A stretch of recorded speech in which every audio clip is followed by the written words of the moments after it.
Hi friends, welcome to our channel Madupuri Devi. ఈ రోజు నేను చేసే రెసిపీ ఏంటంటే చికెన్ పకోడానండి. చాలా టేస్టీగా ఈజీగా ఇంట్లోనే ఎలా ప్రిపేర్ చేయాలో ఈ వీడియోలో చూసేద్దాం. ముందుగా నేను 6 కేజీ చికెన్ తీసుకున్నానండి. ఇది తీసుకొని క్లీన్ చేసేసి ఉప్పు నీటితో బాగా క్లీన్ చేసేసి ఇలా చిన్న చిన్న ముక్కలుగా తరిగేసాను. తరిగిన తర్వాత ఇలా ఒక బౌల్లోకి తీసుకొని ఇందులో కొంచెము పసుపు, 2 స్పూన్లు కారము,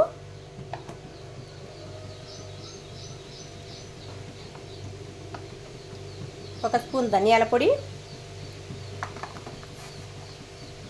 1 స్పూన్ ఉప్పు, సాల్ట్ అండి ఇది, 1 స్పూన్ గరం మసాలా పొడి, సగం దబ్బ, ఇది సగం నిమ్మ దబ్బ అండి, సగం దబ్బ ఇట్లా నిమ్మరసము,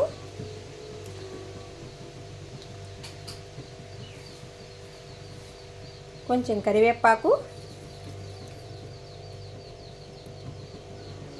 తరిగిన పచ్చిమిర్చి ఇందులో వేసి బాగా కలపాలి.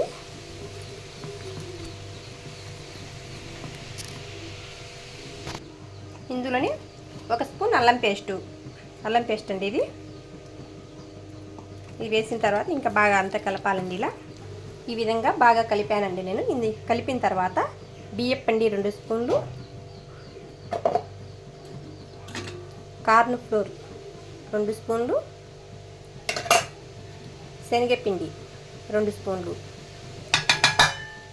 అంతా వేసి బాగా కలపాలండి. ఇలా అంతా బాగా కలుపుకోవాలి. ఇందులో నేను ఫుడ్ కలర్ వేయడం లేదండి. ఇవి వేయించిన తర్వాత మంచి రెడ్ కలర్లోకి వస్తుంది కాబట్టి ఇందులో నేను ఫుడ్ కలర్ వేయడం లేదండి. ఈ రకంగా చక్కగా కలపాలండి. ఈ విధంగా చక్కగా కలిపాక మూత పెట్టేసి మినిమం 2 గంటల సేపు ఫ్రిడ్జ్లో మ్యాగ్నేట్ చేయాలండి. మీకు వీలైతే ఎక్కువసేపు కూడా మ్యాగ్నేట్ చేసుకోవచ్చు.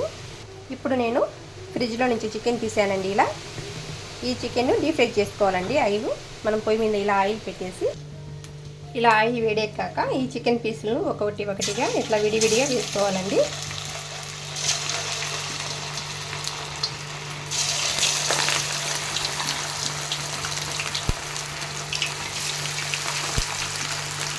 వీటిని మీడియం ఫ్లేమ్ మీద వేయించుకుంటే బాగుంటుందండి. ముక్క అనేది బాగా ఉడుకుతూ ఉంటుంది.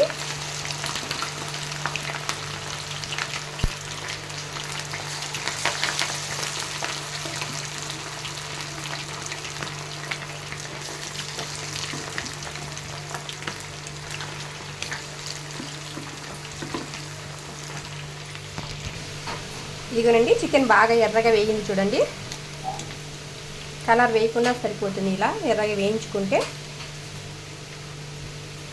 ఈ విధంగా మొత్తము ఇలాగే మనం చేసిన చికెన్ మొత్తాన్ని ఇలాగే వేయించుకోవాలండి.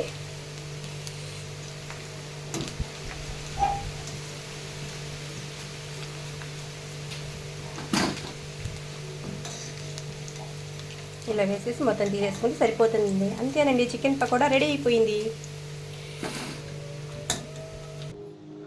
ఎంతో టేస్టీగా చేసుకున్న చికెన్ పకోడా రెడీ. ఓకేనండి, బాయ్. నా వీడియో నచ్చినట్లయితే లైక్ చేయండి.